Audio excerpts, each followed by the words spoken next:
যে মৃত্যুর পরেও যেন তার সাথে আমার দেখা হয়, যাতে একসাথে থাকতে পারি। এই দুনিয়া তো যা হইবার হয়েছি, ওই দুনিয়া গিয়ে তার সাথেও দেখা হয়। কাকি কোথায় আছে? মারা গেছে স্ট্রোক করে। সে যে আজকে 5 বছরে মারা গেছে, এখন আমার অন্তরটা কাঁদছে। আমি কার কাছে বলতে পারি এই ব্যথা, আমি নিজের ব্যথা ব্যথিত।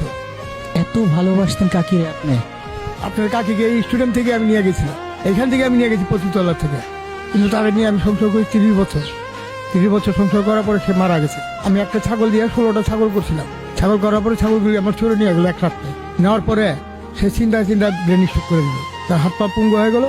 তারপর আল্লাহর কাছে আমি বুঝলাম, আল্লাহ পাক পাক পাপা দিকে তুমি তার রেখা যাও, রেখা গেলে আমি তার নিয়ে ভিক্ষা করে খাবো।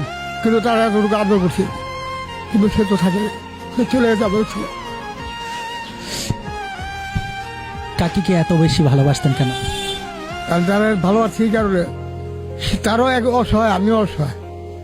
তা আমার ছাড়া সে নাই, তারা ছাড়া আমি নেই। কাকি যে নাই, এই কথাটা ভাবতে কেমন লাগে নিজের কাছে? রাত্রে যে আমি ঘুম দিয়ে আসি, রাত্রে একটা কিছু আমার ঘুম আসে না, কিন্তু তার কথা চিন্তা করলে আমার চোখের বাড়ির বিষটা পানির ভিজে যায়। সেটা আমি কারো কাছে বলতে পারি না, নিজের ব্যথা দিয়ে রাখি। কার কাছে বল? ওই পরবর্তীকারের কাছে নিয়ে। কাকি কেমন আদর করতো আপনাকে? খুব আদর করতো। আমি বাসায় গেলে আমার ভাতটা বেড়ে দিত, গোসলের পানিটা ভরে দিত, আমি গোসল করুন সে পানিটা দিত, সেটা একটু কষ্ট দিত, আমার পয়লা নিয়ে আমার ভাত খাইতো, তারপর সে নিজে খাইতো।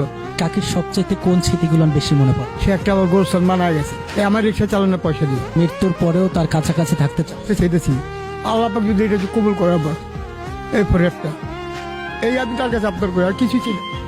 ধন সম্পদ আমি বুঝিয়ে দিতাম, আজকে ঢাকা সিটির ভিতরে আমি 5 তলা বাড়ি 6টা করতে পারতাম, কিন্তু সে লোক করিনি আমি।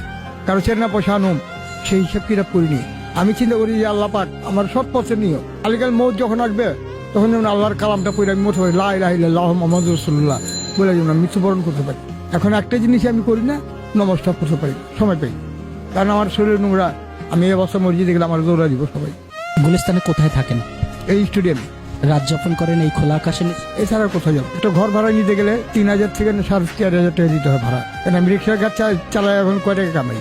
300 কামাইলে আমার লেগে অনেক। এত বেশি ভালোবাসতেন কাকি? আমি অন্তরটা কাইটা যদি তারা দেখাইতে পারতাম আপনাদের, তাহলে বুঝতে পারতেন যে তারা কত স্নোর, কত মহব্বত করছি। কিন্তু আমি রোড জগতে থেকে তার কত মহব্বত করছি, কিন্তু শিল্পপতিরাও করে আমাদের মতো হয়নি। আমার এছাড়া সে কোনো ভাত খান মুখে দেওয়া দেখি, আর তার এছাড়া আমি খাওয়া দিই। আমি যে রিক্সা চালিয়ে দিয়েছি, সে আমার অপেক্ষা করেছি। ভালোবাসা ধন সম্পদে যদি হইতো, শাহজাহান, সম্রাট শাহজাহান সে আগ্রার তাজমহল করছে কেন? ভালোবাসার জন্য। সে টাকা পয়সার দিকে পরবা করেনি, কিন্তু সেরকম দামে আমার সমর্থন নাই। তার স্মৃতি একটা করে রাখুন, তার স্মৃতি একটা যে করে রাখুন, সেই সম্পদ আমার নাই।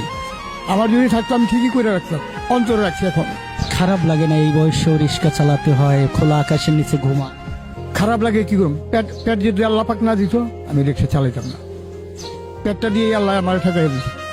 পেটটা যদি না দিত আমি মানুষের যত্ন করে দিতাম, কিন্তু সেটা আমার সমর্থন নাই।